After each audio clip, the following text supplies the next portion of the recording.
कहानी शुरू होती है एक बारिश वाली रात से। अनन्या अपने ऑफिस से निकल रही है।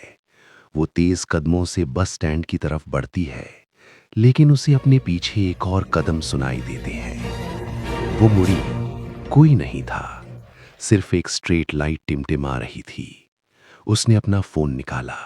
स्क्रीन पर 57 मिस्ड कॉल्स और 112 अनरेड मैसेजेस थे, सब एक ही इंसान के, आर्यन के।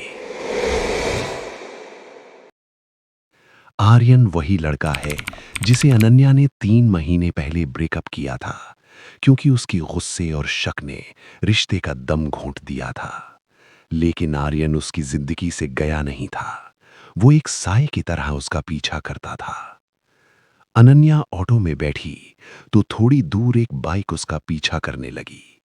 आर्यन का चेहरा हेलमेट के पीछे दिख नहीं रहा था, पर उसकी आंखें मिरर में चमक रही थीं। अनन्या का दिल जोर से धड़क रहा था। उसने घर पहुंचकर दरवाजा अंदर से लॉक किया, पर तभी उसकी विंडो पर एक ठप ठप हुई।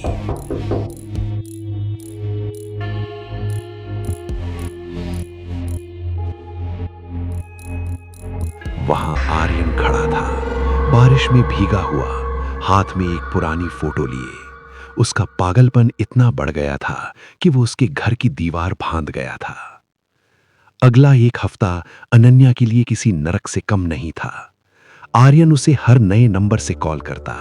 वो उसे धमकी देता, अगर तुम मेरी नहीं हो सकती तो किसी की नहीं होगी। अनन्या ने घर से निकलना बंद कर दिया। उसने अपनी खिड़कियां काली चादर से ढक दी थी, क्योंकि उसे लगता था आर्यन कहीं से उसे देख रहा है। एक दिन अनन्या ने रोते हुए अपने बाल नोच लिए। वो वही लड़की थी जो कभी खुलकर हंसती थी। आज वो एक साए से डर रही थी।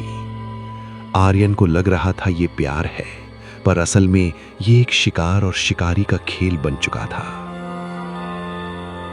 आर्यन की एक छोटी बहन है, महक, जो अपने भाई की इस बदलती हालत को देख रही थी। एक रात आर्यन के कमरे में सन्नाटा था, पर उसके दिमाग में शोर। दीवार पर अनन्या की तस्वीरें ऐसे लगी थीं जैसे कोई इन्वेस्टिगेशन बोर्ड हो। जब अनन्या ने उसका 100वां कॉल ब्लॉक किया, आर्यन ने गुस्से में एक शीशे का ग्लास दीवार पर मारा। तभी दरवाजे पर महक खड़ी थी। उसने टूटे हुए कांच को नहीं देखा, उसने अपने भाई की आंखों में दिख रही उस दरिंदगी को देखा। महक ने धीरे से पूछा, भैया, ये कमरा है या किसी का कैद खाना? आप अनन्या को पाना चाहते हो या उसे मिटाना चाहते हो? आर्यन चिल्लाया। तुम नहीं समझोगी महक, मैं उसके बिना मर जाऊंगा। महक उसके करीब आई और अपनी बाहें ऊपर की। वहां एक नीला निशान था। आर्यन ठिठक गया। महक ने कहा, आज रास्ते में एक लड़के ने मेरा हाथ पकड़ा क्योंकि मैंने उसका फोन नहीं उठाया था। वो भी यही कह रहा था कि वो मुझसे प्यार करता है। जब वो मेरे पीछे आ रहा था, मुझे अनन्या की याद आई।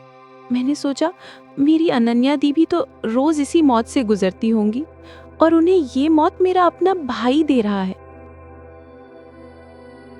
महक ने आर्यन को आईने के सामने खड़ा कर दिया। देखो इस शक्ल को भैया, इसमें वो भाई नहीं दिख रहा जो मुझे स्कूल छोड़ा करता था।